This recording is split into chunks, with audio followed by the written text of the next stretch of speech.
Hi guys, আজকে আমি রাস দেখতে চলে এসেছি। রাসের মেলায় ঢুকতে আরম্ভ করে দিয়েছি। আমার বাবু আমার ভিডিও তুলে দিচ্ছে, দেখতেই পাচ্ছ। আমাকে কেমন লাগছে তোমরা কমেন্ট করে অবশ্যই জানাবে। তো আমি ঠাকুর দেখতে শুরু করে দিয়েছি, তোমরা দেখতেই পাচ্ছ। আমার বউ দাঁড়িয়ে আছে আমার জন্যে। তো আমি আগে ঠাকুর নমোটা করে নিই, সেরে ফেলি।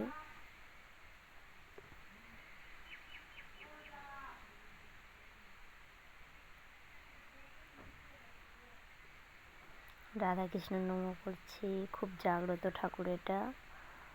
তাড়াতাড়ি রাসমেলা ভীষণ বড়।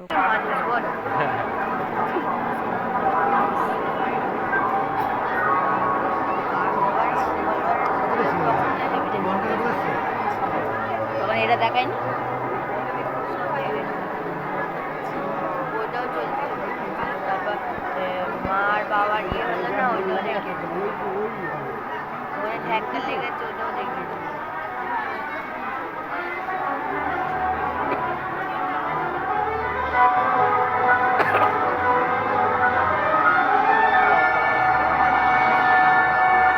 তারপরেই ঘটে যায় সেই মর্মান্তিক দুর্ঘটনা। 100 কিলোমিটার বেগে আপ লাইন ধরে এগিয়ে চলেছে করমণ্ডল এক্সপ্রেস। সন্ধ্যা 7টা নাগাদ প্রায় একই সময়ে ডাউন রেল লাইন দিয়ে আসার কথা ছিল যশবন্তপুর হাওড়া এক্সপ্রেস। বালেশ্বরের বাগানাগা বাজার স্টেশনে লুপ প্লেনে দাঁড়িয়ে মালগাড়ি, যাতে দুটি ট্রেন খুব বেড়ে যেতে পারে সিগন্যালও দেওয়া ছিল, কিন্তু পয়েন্ট মেশিন সেটিং এর বদলের কারণে লুপ প্লেনে ঢুকে পড়ে করমণ্ডল এক্সপ্রেস।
না বাইরে যাবো,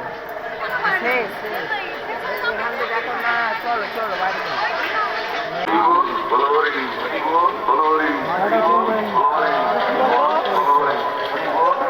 এইটা আমাদের মনে করেছিল গোপাল ভাই।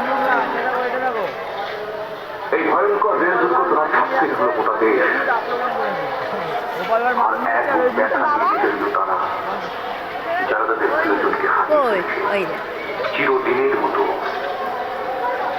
নমস্কার। এখানে দেখি এটা বইতে ছিল বুঝলে, এটা সত্যি করে না।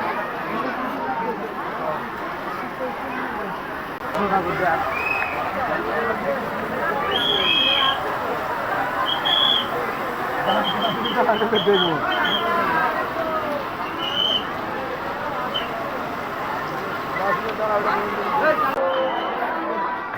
বাবুটা তুলবি যাবো এখানে তোলে যাবো এখানে তোল এনে আমাকে তোল আমাকে তোল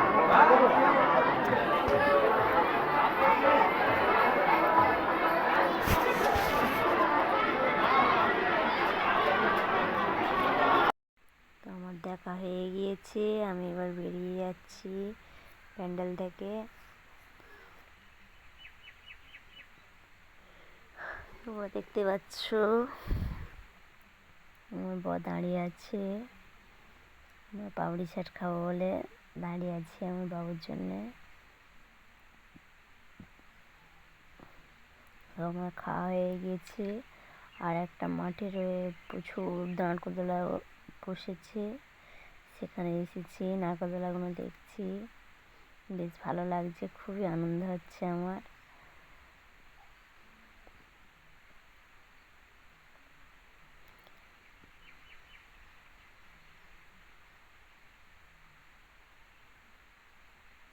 দেখতে পাচ্ছ কত নারকোলতলা বসেছে, পুরো মাঠটায় নারকোলতলায় ভরে গেছে। আমি চুলটা বেঁধে নিলাম, প্রচুর ভিড় হয়েছে তো। তোমার হয়ে গেছে মেলা দেখা, আমি চলে যাচ্ছি। কত কি খাবার কিনেছি দেখতে পাচ্ছ, আমার বাবু পপকর্ন কিনেছে। টাটা।